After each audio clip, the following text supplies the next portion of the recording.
Welcome to Tree ID 102, Winter Weather Tree Identification. My name is Stephanie Morissette, and it is with great pleasure that I bring this program to you here at Crawfordsville District Public Library. Our first portion of the program, Tree ID 101, focused mainly on warm weather tree identification, specifically leaves of our more common trees in Indiana. In this edition of the program, we will focus on more common ways to identify trees in winter weather. So we'll still be talking about a lot of the species we discussed last time, only building upon other identifying markers that can help us determine what tree we're looking at even without the leaves.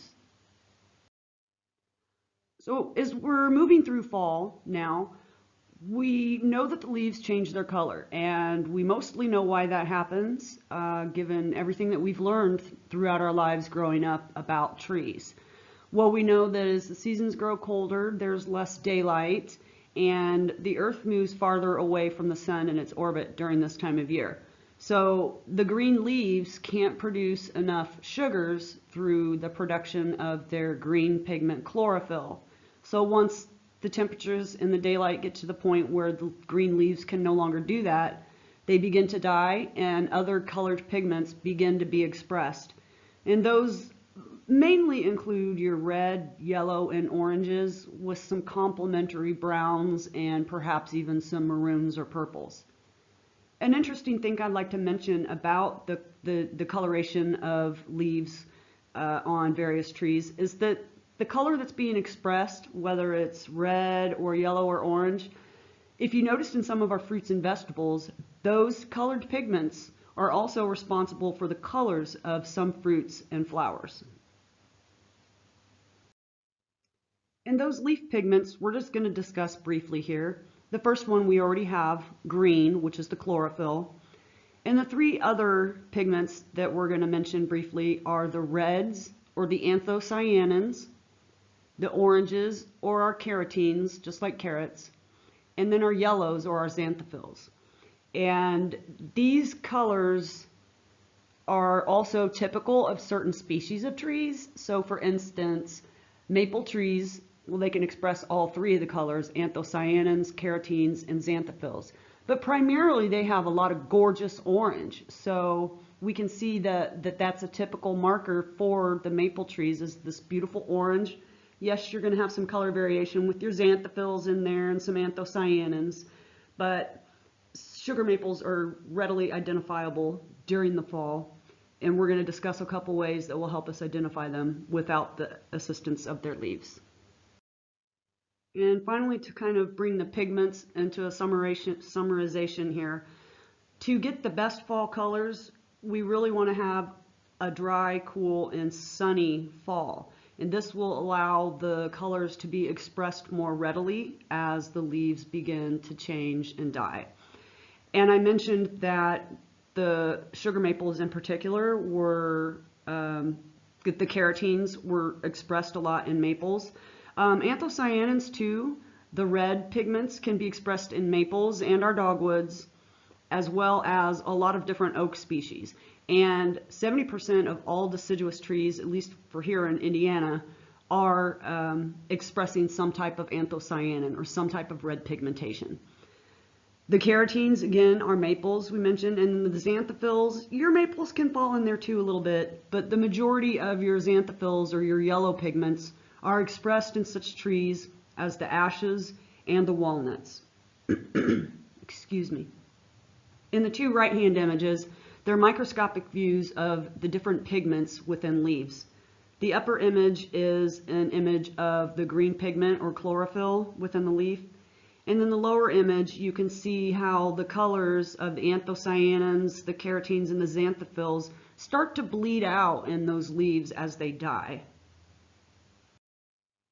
And now that the leaves are, the majority of them are gone, we're going to recap and really get into our tree identification here. So in 101, we talked about the number one first way that we're going to try to identify species, and that's by dividing them into two different categories of deciduous trees, or trees that lose their leaves. And the acronym that we used to determine what type of branching patterns species were experiencing, we used the acronym MAD-BUCK. And MAD-BUCK stands for maples, ashes, dogwoods, and then your buckeye family of trees. And these species here, if you go in the field, whether or not you're in the field with leaf on or you go in the field now with leaf off, you can look directly to the branches to see if they are coming up opposite one another on the twig or if they alternate one another up the twig. This is the quickest and easiest way to begin the separation to determine the classification of the species you're trying to identify. So today we're going to talk about the opposite branching trees first, and then we'll move in the latter part into alternate branching. And by the image on the right hand side, you can see exactly what I was describing as far as the opposite versus alternate placing of buds or branches along larger branches. Today we will talk about bud, bark, and leaf scars, which we mentioned with our ashes, and bundle sheath scars, which were part of our leaf scar. And then again, typical genus and species markers, for instance, the overall shape or appearance of a certain species of tree. Jumping right in with Acer saccharum, or the sugar maple, we can definitely see by the color there that the orange carotenes are really being expressed. So I just put these images in there of the leaves and of the tree itself with the fall foliage on, simply to give you an idea of the shape of the tree and what it will look like when the leaves are gone. So we don't really need to recap the leaf or anything of that nature, but what we do need to remember first and foremost is that sugar maples express opposite branching. The buds on the sugar maple, if you look to the lower right hand corner, that image is of some of the buds. These buds are clustered at the terminal. There's a terminal bud and two auxiliary buds, which literally mean just off to the side. They are scaled, overlapping, and sort of a reddish brown with a hint of white pubescence on them. And you can also see in that image some tiny little white dots. Those are the lenticels that we led on about in the last program, or the breathing pores along the twig. And the opposite branching, again, is the #1 way to begin your tree identification. I'd also like to mention that the bark of the sugar maple is distinctive, meaning that most of the species will typically have the similar kind of bark appearance.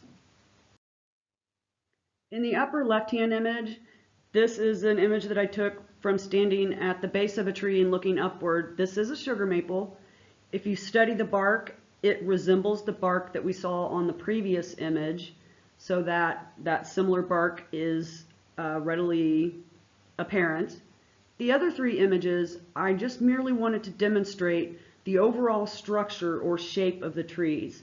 So all three of those are sugar maple trees, and they mostly have a rounded or somewhat conical shape to them, which from a distance allows you to make maybe somewhat of a premature identification, but upon closer inspection you would be able to look at the bark, you would be able to look at the branching, even from the ground looking up, you can recognize opposite branching patterns.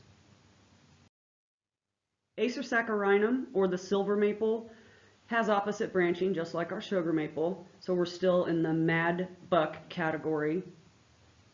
The silver maple to me is the easiest of all the maples to identify, and that is due to the clustered and globular buds that this tree has.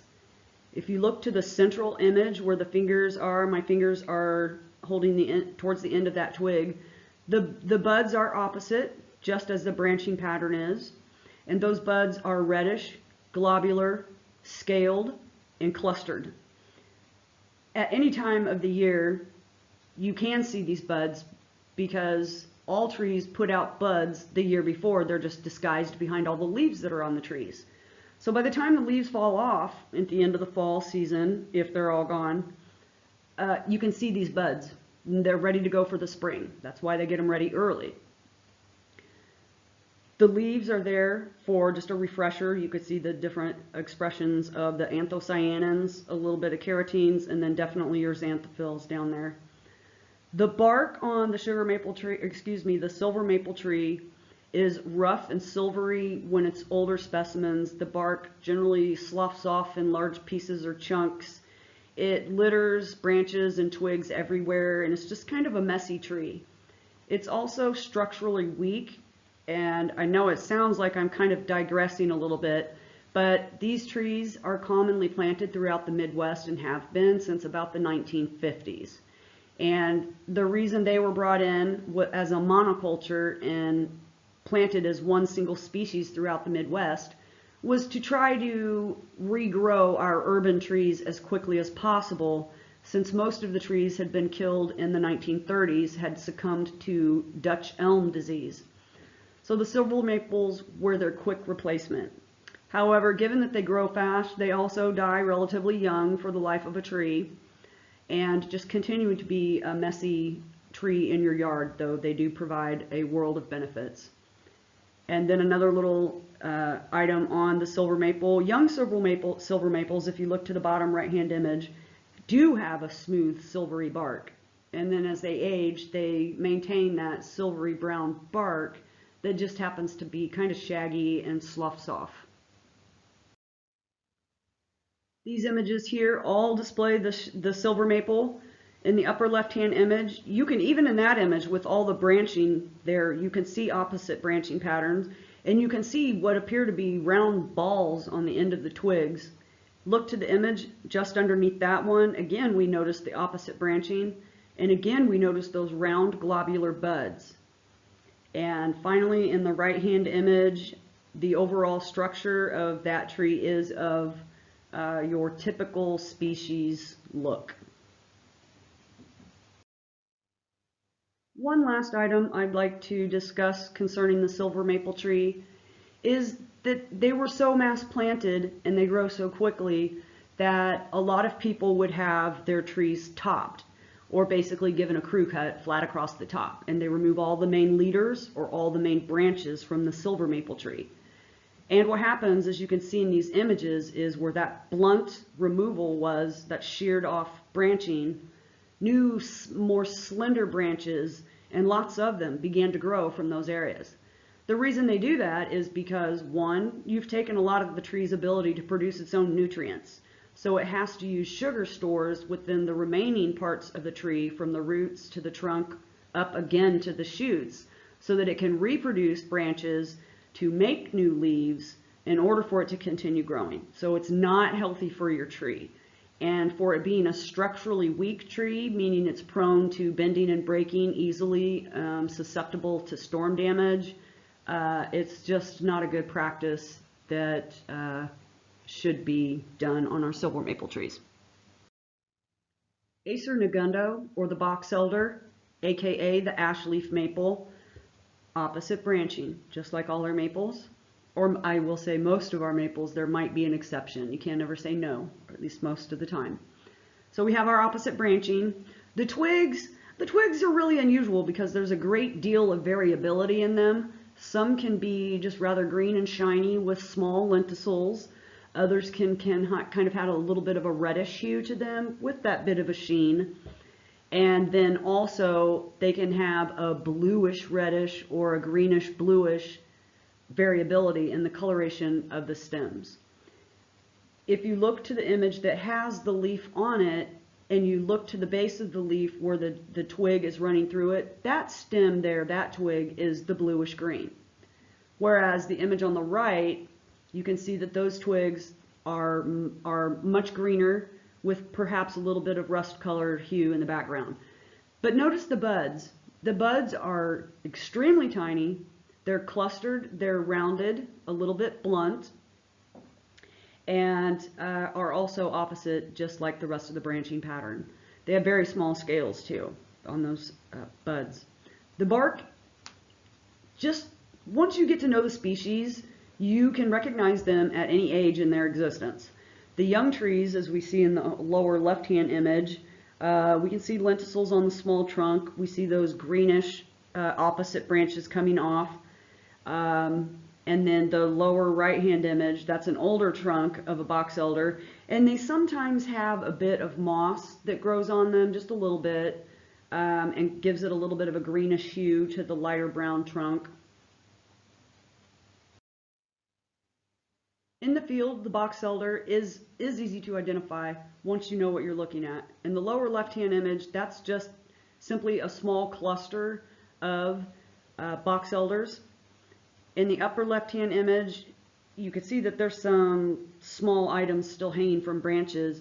Those are the samaras that we spoke of, or the winged seed that the boxelder has, that is in common with its relatives, the maples. And then in our right-hand image, you can see opposite branching. You can see a bit of that greenish twig again, and then clinging to some of the branches, you see those single-seeded samaras. Our Fraxinus species, or our ashes, are also opposite branching. They fall into the mad buck category. Our ashes, we'll be discussing specifically the white ash and the green ash today, both that display the opposite branching. And if you notice, I'm doing a lot of reiteration in my program, and that's to strengthen the repetitions and the repeats so that it will help you remember, okay, this tree has this type of branching, that's how we're going to start, those types of things. So these constant reminders are to keep you fresh that, okay, this is the kind of tree I'm looking at, opposite branching versus others. The bark on the ash trees, the bark and the overall structure of the ash trees are what make it easy for me to identify from afar. The bark is sort of a raised fishnet grayish brown, and I can't see anything but fishnet when I look at that bark. Fraxinus americana, or the white ash. Let's look at those bark images, the upper two images. You see again in that reflection that there is some similarity between what a fishnet looks like and what our white ash bark looks like. The buds, let's look at these little guys. We see those buds on the twig there. They are opposite, of course, just like their branching pattern. They're rust brown. They're somewhat naked. They really don't have a harder casing or overlapping scales. And the most important thing that I want to discuss here is the position of the bud in relation to the leaf scar. Remember that the leaf scar, let's look at the lower two right-hand images. Let's look at the close-up of the one just to the left of the right image. You see that somewhat smiling face. That's the leaf scar. That's the point where the leaf attached to the twig, and that row of circles that you see are what are called bundle sheath scars. And they're in control of the plumbing from the leaf to the twig, and therefore connecting the leaves and photosynthesis and all the production of sugars and chemical energy to useful plant energy to move down the tree, and nutrients and water to move up the tree. So this part of the tree is very important, and every part has its specific function. So the buds of the white ash nestle down inside that U-shaped crescent. And that is the telltale sign that we can tell we have a white ash and not a green ash. So the bud sits in the leaf scar. In the field, as I mentioned, the bark is definitely a good way from afar to determine if you might have an ash. Again, your branching pattern, opposite, which you can see in the right-hand image. And then in the left-hand image, I wanted to demonstrate the sculpted nature of the tips of the branches, all sort of sculpt and turn upward. This is another telltale sign from a distance that you're looking at an ash tree. Fraxinus pennsylvanica, or the green ash, is a close relative to the white ash that we just discussed. Again, being in the mad buck branching family, we know that it displays opposite branching. The fishnet-like bark is still evident in the green ash, as it was in the white ash. And the main thing that we're going to focus on this time with the green ash is where the bud is in relation to the leaf scar. If you look at the upper right-hand image, you can see that those buds are sitting on top of the flat leaf scar. They are not nestled down inside the crescent-shaped leaf scar. So the green ash buds sit on top of the leaf scar, and the white ash buds sit down inside the leaf scar. The green ash, if you caught on to what I just did 2 slides ago, I showed the exact same slide but labeled it white ash. The reason for that is simply until you get up closer, you may not be able to determine if you have a white ash or a green ash. So white ashes, the buds sit inside the leaf scar. The green ash, the buds sit on top of the leaf scar. So without approaching that tree and looking where those positions are of the buds, you can just see from a distance perhaps fishnet bark and perhaps opposite branching or the upward trend of the outermost branches that sculpt upward. The ash trees are prone to emerald ash borer, which many of you might have at least heard the name by now. The emerald ash borer is a small green insect that came over in shipping crates from China, and when those giant ships moved down the Great Lakes, the adults hatched out of the shipping crates and began infesting our ash trees. Our ash trees have no known natural predators, and so they have free reign over our ash trees, and it's decimating and destroying the population of native ash trees that we have in the Midwest, and it's spreading farther south. Those of you that camp or go to state parks, you know that you can no longer bring in your own firewood, that it has to be certified by the USDA, and the very reason for that is because of the ability of the emerald ash borer to transmit so easily from one location to another, considering that when the adult lays its egg under the bark of an ash tree, a couple years may go by and you never know that your tree even has emerald ash borer until it rapidly begins to go into crown dieback, and so it will die from the top down. It may send out strange shoots at the base of the trunk to try to make a last-ditch effort in order to survive. And then the final telltale sign that you've had emerald ash borer in your ash tree is you may see D-shaped exit wounds. If you look to the central lower image where the thumbnail is, that D-shaped exit hole next to the thumb, no bigger than that. And that little insect has the ability as a larva to destroy the entire underneath cambium layer, which we mentioned was in charge of more or less keeping the entire tree alive. And if that portion under the bark is girdled or removed, then the tree basically starves to death or dies of dehydration in combination with emerald ash borer. These are just 2 ash trees, pictures taken in the field, where you can see that the crown dieback is demonstrated in both those images. And at the base of the left-hand image, we see what we call them water sprouts or shoots, water shoots. And they're simply, it's the last-ditch effort of a tree to try to put out enough green to help it photosynthesize without being compromised and starving and dying from emerald ash borer. All right, we've pretty much summed up the opposite branching trees we have discussed. The repetition of opposite hopefully will help you remember that's the easiest and quickest way to try to figure out where you're going with your tree identification. So let's move right on into alternate branching. We're going to talk about a couple of our oaks today. I think 2 or 3, anyway, 2 for sure, maybe 3. And we have basically two families of oak trees. We have your white oak family, which have rounded leaf margins and tips if you look to the lower right-hand image. And then we have our red oak family, which have bristle-tipped or pointed-tipped leaves.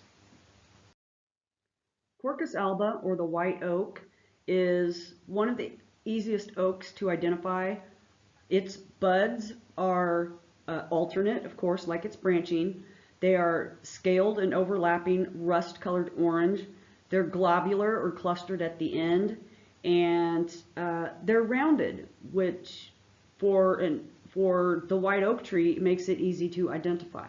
You can also see on that twig there the large white lenticels, and we know that oaks also have acorns. In the upper 2 right images are pictures of different barks on white oak trees, and typically is a little lighter, and some white oaks even have white splotches on their bark. I'm not sure why that is, but I have found it repetitive throughout forests that I visited anywhere that white oaks grow. These three images, for standing in the field and looking towards them, they're so glorious that oak trees are so majestic, it's hard not to know that you're looking at one. They're very stately and magnificent and really command their environment. Quercus rubra, or the red oak, it's the other side of the family from the white oak that we're going to discuss here. Alternate branching. Let's take a look at that twig in the upper left-hand corner. Notice the buds. They're somewhat more slender, more conical almost in appearance. They're scaled, overlapping, brownish red scales. Not quite clustered at the tip like the white oak. And remember, the white oak had rounded buds with smaller scales. The red oak has pointier buds with smaller scales. The twigs, you can see lenticels present in both the upper image and the farthest lowest lying image. The bark of the red oak tends to have silvery raised ridges and deep colored furrows on older specimens. I would encourage you to, with tree identification, to always look on the ground right around you. A lot of evidence can be found under the leaves or right on top, right in front of your eyes. So it's always good to, in addition to looking at your tree, to also look what is around your tree that might help you identify what it is you're looking at. This is a younger red oak, but red oaks, like some other oaks, tend to retain some of their leaves throughout the year. And this is just a typical red oak image. Since I'm familiar with what the red oak looks like in the field, it's easier for me to be able to say, okay, I have a red oak. The easiest way for us collectively would be to go to look at one of the lower branches and examine the bud and perhaps also take a look at the bark. Quercus macrocarpa, or the Burr Oak, this tree is fun to identify in the field. It has alternate branching, of course.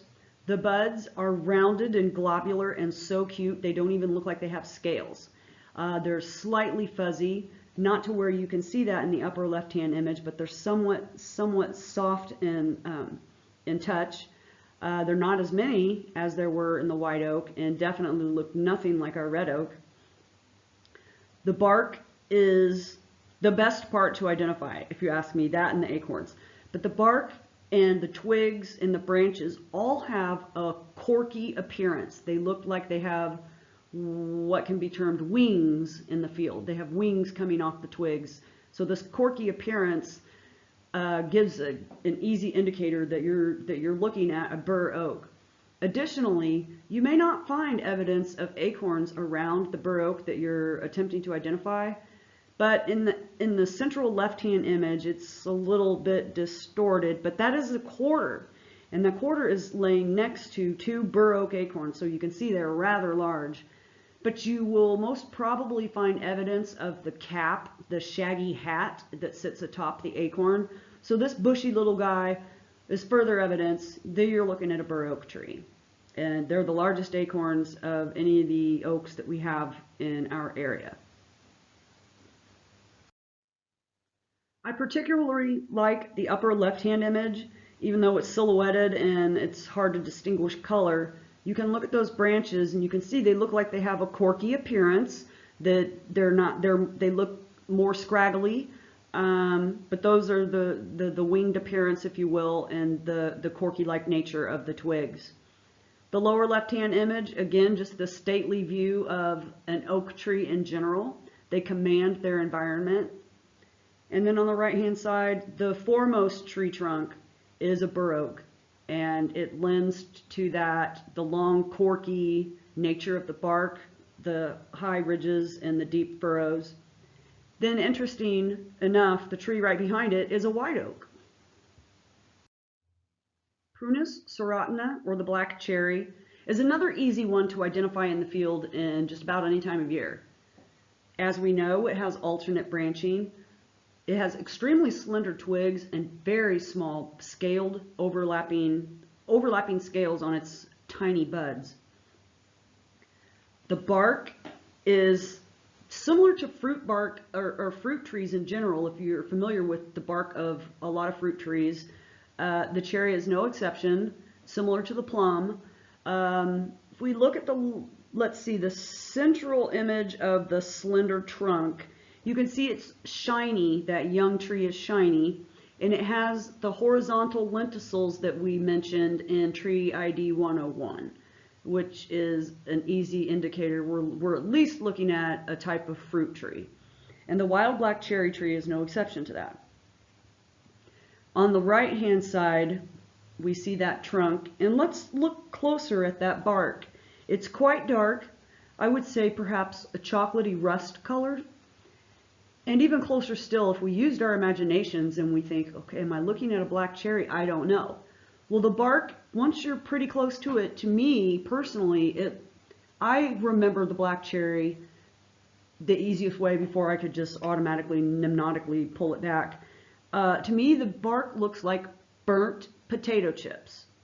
And that might sound silly, but I always tell the young ones that I'm taking on tree hikes how to identify the black cherry tree. Burnt potato chips, black cherry. So burnt chipped bark, black cherry tree. I don't know if that will help any of you, but I know that the kids got a good giggle out of it when we'd walk through the woods. So I hope it helps. Bark characteristics of a young versus old black cherry. Carya ovata, or the shagbark hickory, alternate branching. We're not going to even talk about the leaves right now because we're rolling right off of fall and we're going into the winter ID. The buds are terminal, meaning there's one or a singular terminal bud. The buds are alternate. You can see some tiny lenticels on that twig in the upper left-hand side and the large predominant bud on the terminal end. The scales are papery in appearance. The bud is probably the size of your thumbnail or a little bit larger. The bark is the #1 way to identify a shagbark hickory. Just look at that bark in the upper right-hand image. You can't go wrong with that identification. Additionally, the shagbark hickory has an extremely large, thick husked nut that you may find evidence of the husk laying around the base of the tree, minus the hickory nuts. And two typical bark images from two different species of shagbark hickory. Fagus grandifolia, American beech, alternate branching. The buds, upper right-hand image, extremely long, narrow, pointed, with orange-covered overlapping scales. The bark, another major identification factor, smooth, light silvery gray, resembles an elephant hide. The leaves, the reason I'm mentioning the leaves now is that beech trees typically retain their leaves. They cling to them year-round. And then only when the new leaves come on in the spring are they disposed of. In these two images here, I'm basically stressing a young versus older specimen. On the right-hand side, we definitely can tell that's a large, incredibly beautiful beech tree. And then the left-hand image in this wooded scene, there's only one tree that's clinging with its leaves, and that is an extremely young beech tree. In these two images, let's look to the first to the left image. You can see demonstrated the alternate branching as well as the alternate position of buds. And then in the right-hand image, these little scraggly like pods you see are actually what's left of the beech nut. The squirrels have picked out the nuts and eaten them and disposed of the little spiny encasings around them. So you might find these at the base of your beech tree too. Tree tattooing of American beech trees. I know this image may be a little disturbing for some of you. I apologize. It's a little disturbing to me too. But because the beech tree has such thin bark, a lot of people easily carved their initials and other things and dates and whatnot into the bark of these beautiful trees. And the thing about trees is that when you carve into them, they never heal from that. So they are scarred. It's a type of scarification. And those of you that go hiking in our state parks, for instance, Turkey Run, you may notice on some of the well-used trails, a lot of the big beech trees have been vandalized over the years with people carving into them. Trees don't overcome this. Once they're injured with carvings, they generally retain those the rest of their living days. So please, don't tattoo your trees. Platanus, occidentalis, American sycamore, alternate branching. We probably all feel pretty comfortable with identifying this lovely lady out in the wild, but we're going to go ahead and, for the sake of our reiteration so that we're retaining what we're learning, we're going to talk again about the bark. A lot of people recognize the American sycamore for its white bark, at least towards the top of the tree and the top of the branches. That glowing white beauty is evident. And then lower towards the bottom of the tree, as you can see in the lower right-hand image, there's some gray-brown bark on there, and it does slough off, and it even peels off the branches from above and falls below and reveals that white beauty underneath. Indigenous peoples of Indiana used to refer to the sycamore tree as a ghost tree because of its pale resemblance under the light of the moon. And on top of that, it can be said that sycamore trees will lead you to or near water. Sycamore trees love the water, and so you see sycamore trees very commonly up and down Sugar Creek right here in town.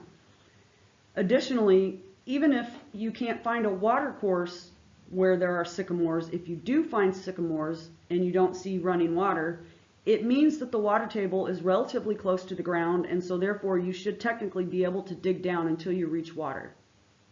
Who knows how far that will take you, but I'm just saying that it can be done.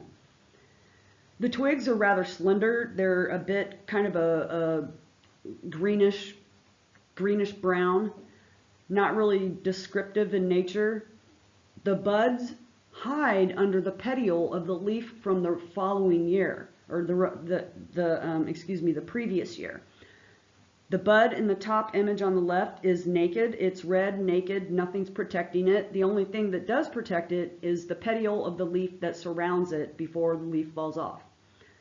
As we know, this bud has been there from the previous year after the plant moved through the growing season. The leaf petiole remains around the base of that bud, and then once the leaf actually falls, that's when the bud is revealed. Additionally, sycamores have sycamore seed balls. You can look to the lower bottom image on that and see some of those balls still clinging to the trees very high up towards the top of the trees. Not all of them retain some or any of these little seed balls, but then once you find the ones that do, you can definitively say, oh, yep, okay, I've got my sycamore. Look, there's that white bark, and here's those seed balls. I think I'm good with my identification. Two different American sycamore specimens, two different locations. And as you can see, there's no running water nearby that we can see, but we know that the water table must be at least near the ground, or there is some water access available to those trees. And in this slide of the sycamore, I took that picture from standing under the sycamore tree looking up, so that you can see the bark that's sloughing off near the base of it, and the higher up you go in the height of the tree, the whiter it becomes. And if we look closer still, we can even see some of the alternate branching. We can also see some leaves still clinging to the tree. The central image, if you can tell there, that is actually one of the sycamore tree that's right there. That is one of the large roots protruding out of the ground, and that white nature of the tree bark itself is evident in that image too. In the lower right-hand image, this is simply bark that is rolled up and sloughed off the upper branches and fallen to the ground. And so this shaggy evidence will be all around, littered around the tree at the base of it. Another easy way to indicate you're looking at a sycamore. Finally, on the sycamore here, I mentioned that the next year's bud is hiding on this year's petiole. In the left-hand image, if you see close to my ring, the leaf I'm holding is on top of a twig. And then in the right-hand image, I popped the leaf off, and there under the cap of the petiole, you see that that bud has been hiding. Juglans nigra, black walnut, alternate branching. The bud is terminal. They may be two small auxiliary or lateral buds to the sides of the terminal bud. They really don't have a formulated hard scale, but they are extremely sticky and pubescent. So there's a white pubescence that kind of glazes the top of them. They're a little bit yellow or mustard colored, but if you squeeze them, the stickiness will remain on your fingers, and when crushed you can even smell that walnut odor. In the furthest upper right-hand image, I want you to notice the leaf scar. It's a little monkey-shaped leaf scar, and that's another way to identify the black walnut. And that pubescence that I mentioned on the buds does extend to some of the twig too. So always can look for that. The bark on the black walnut has long, deep, dark chocolate brown ridges and dark furrows. The nuts, we saw them earlier on in 101, the green husk that surrounded the hard casing of the nut meat inside. And we'll look to that evidence here in just a minute. If you are really struggling with, do I have a black walnut here? I really don't know. I think I do. What's one more way to know if I have a black walnut? If you can access a twig from the black walnut tree and use your pocket knife and cut it at an angle and look to the center of it, if you look in that central image in the lower portion of the slide, you see the lateral cut of that twig and what looks to be rungs of a ladder going up through it. This inside of the twig is known as the pith, and only a few species of trees have what's called a chambered pith.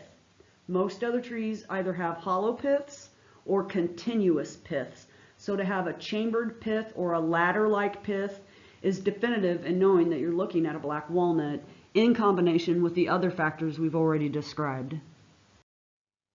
Left-hand image, evidence of the innard meat of the walnut has been confiscated by squirrels, and this is all that we have left as evidence.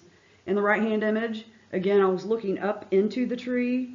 The furrows on the bark are evident, and this view of a walnut, I really think any position you look at a walnut, it looks the same structurally.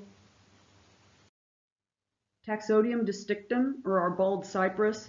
This was one of two deciduous evergreens that we discussed in Tree ID 101.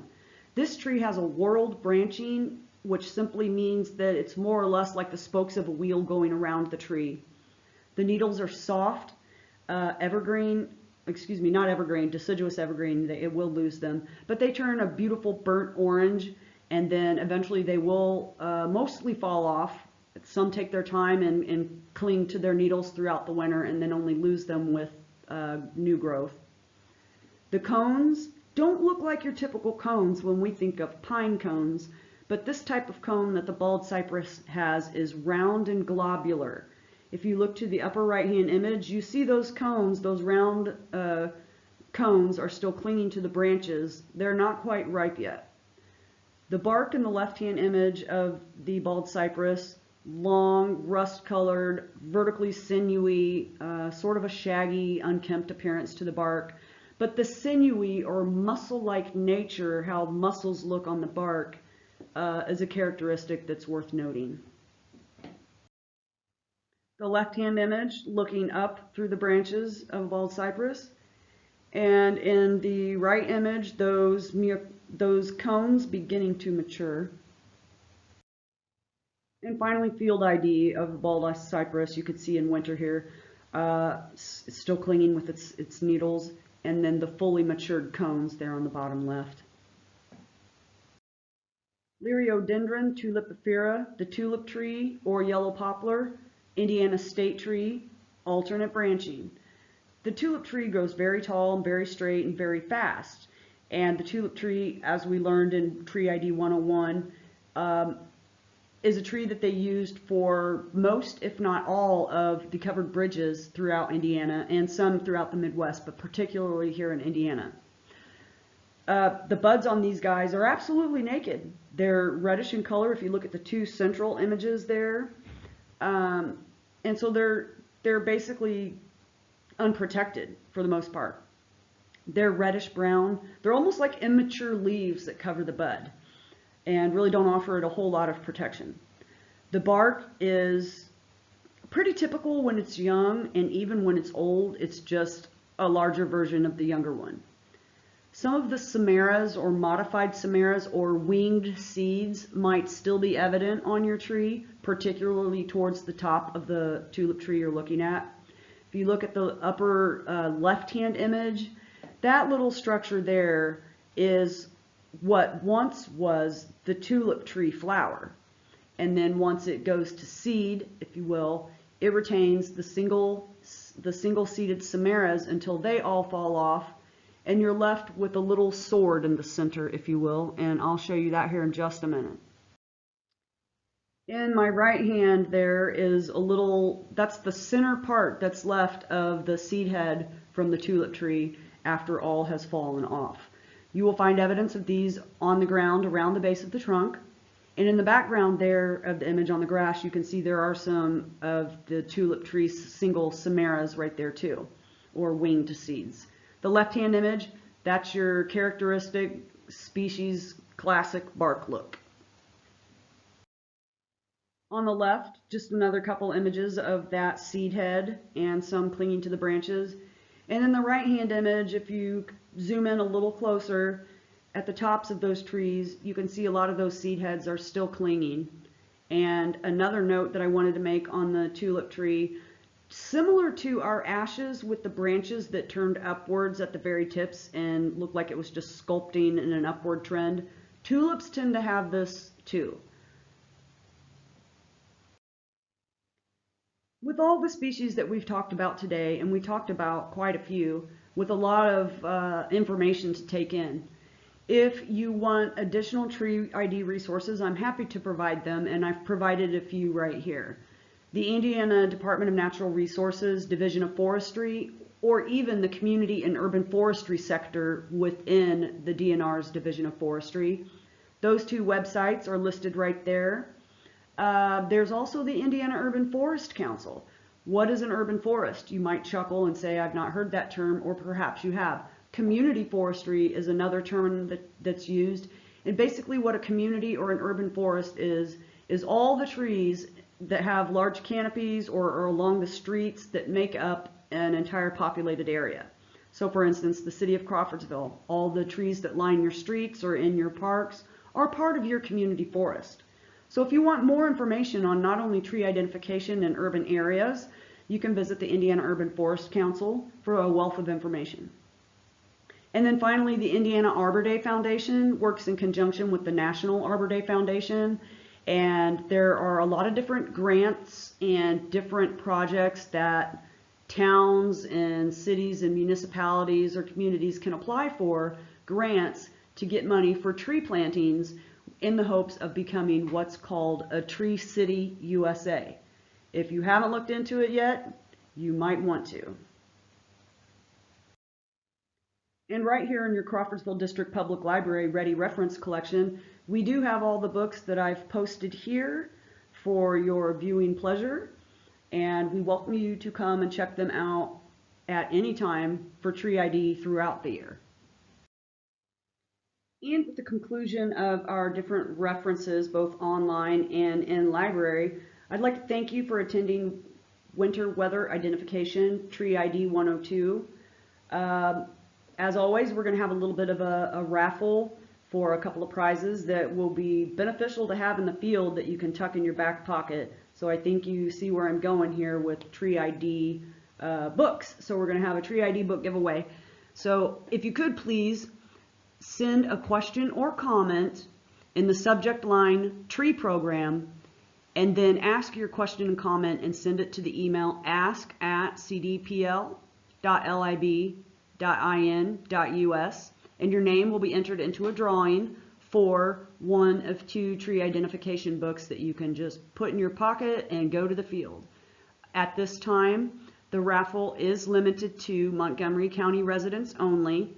And again, I encourage you, please send your question or comment or any feedback that you had on this program or the series of programs would be greatly appreciated. Again, send those emails to ask@cdpl.lib.in.us, and we look forward to the next time. Please check us out on our website, Crawfordsville District Public Library, or our Facebook page, Crawfordsville District Public Library. Check out our events tab and see just what kinds of programs we have coming up in the next few months. Thank you and good day.